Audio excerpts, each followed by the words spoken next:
কিন্তু সেইটা একটা গল্পের প্রয়োজনে, একটা ছবির প্রয়োজনে ওই চরিত্রটা এসে। বন্ধুরা, দুষ্টু কোকিল গানে অশ্লীল পোশাকের সমালোচনা যেন দিন দিন বেড়েই চলেছে। সাধারণ মানুষ থেকে চিত্রতারকা কেউই বাদ যাচ্ছেন না এই গানটাকে নিয়ে কথা বলতে।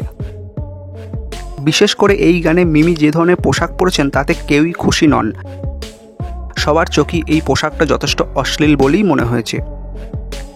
নতুন করে আরেক অভিনেত্রীর নাম উঠে এসেছে সমালোচকদের তালিকায়, পায়েল সরকার, যিনি অলরেডি শাকিব খানের সাথে কাজ করে ফেলেছেন। তিনিও এখন সমালোচনায় মুখর দুষ্টু কোকিল গানে মিমির পোশাককে কেন্দ্র করে। একটা বিশেষ কারণে তিনি একটা বিস্ফোরক মন্তব্য করেই ফেললেন।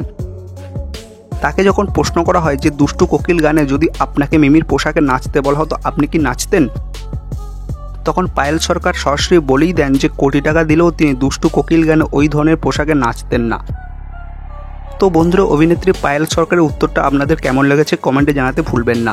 ভালো থাকবেন, সুস্থ থাকবেন।